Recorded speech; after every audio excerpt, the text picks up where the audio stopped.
Hey everyone, today I'm going to talk to you about a quick little R-Tech macro I made for Mario Kart Double Dash in an afternoon. So R-Tech is a way of turning your cart around corners a lot tighter, and it pretty much consists of mashing R or L, which are your drift buttons, at a really specific timing. And there's a lot of different timings to do this, but one of the best ones is to press for 8 frames and then release for 3, and then just repeat that over and over again.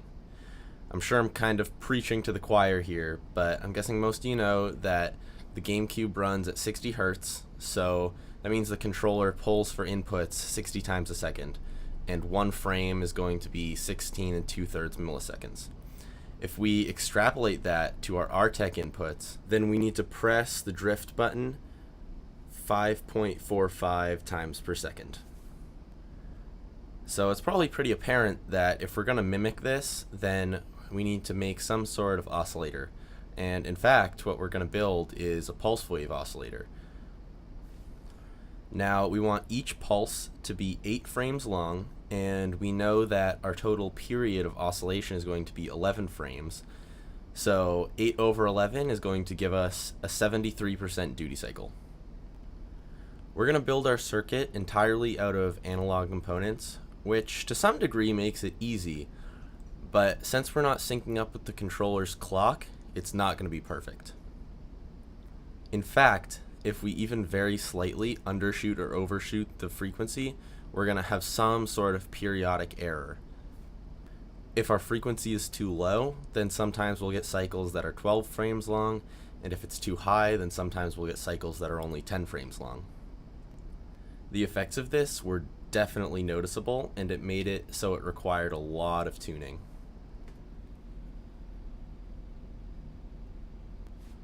Alright, so this section is just going to be how to create a simple variable frequency and duty cycle pulse wave generator.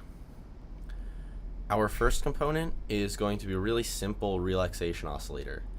And this will generate a sawtooth wave, which when we run it through a comparator with a variable threshold, will give us a pulse wave with a variable duty cycle. If you just Google a picture for the circuit of a general relaxation oscillator, this is probably what you'll find, and you notice that it has these 2 connections to ground, one off of resistor 2 and one off of the capacitor. And what that means is that it's going to oscillate about 0. And we actually want our oscillator to operate from 0 to 3.3 volts. So assuming that you're using a rail-to-rail op-amp, we're actually going to replace those with half our supply voltage. The other thing is that our frequency is going to be inversely proportional to the time constant R1C1. And that means if we replace R1 with a potentiometer, we can make our relaxation oscillator have variable frequency. So the relaxation oscillator is just the first piece of the puzzle, but the second piece is really simple. It's just a comparator. So all a comparator does is it outputs high when the non-inverting input is higher than the inverting input, and it outputs 0 otherwise. So if we use a potentiometer to change the voltage at the inverting input, we can essentially change the duty cycle of our pulse wave.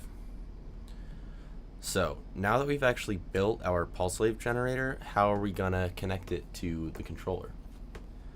All a button is on the controller is just a switch that connects a high input, in this case 3.3 volts, to whatever pin is reading it, which is on the controller of the chip.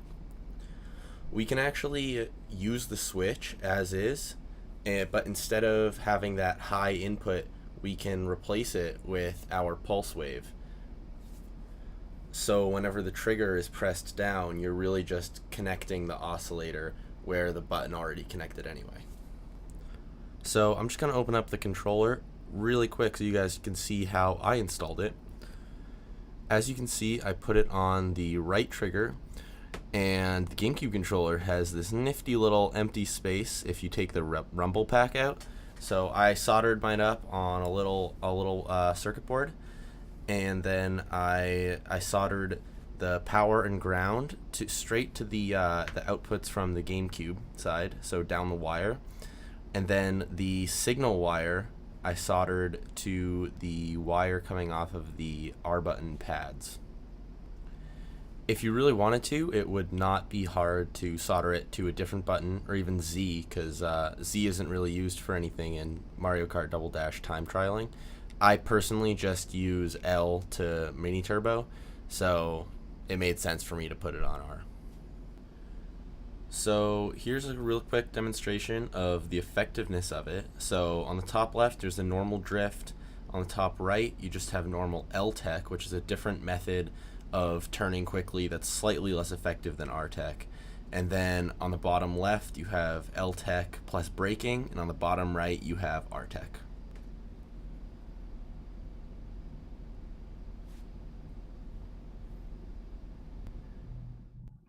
Alright guys, thanks for watching, and make sure to stay tuned for more cool mod stuff, and video game stuff, and parkour stuff, and audio synth stuff.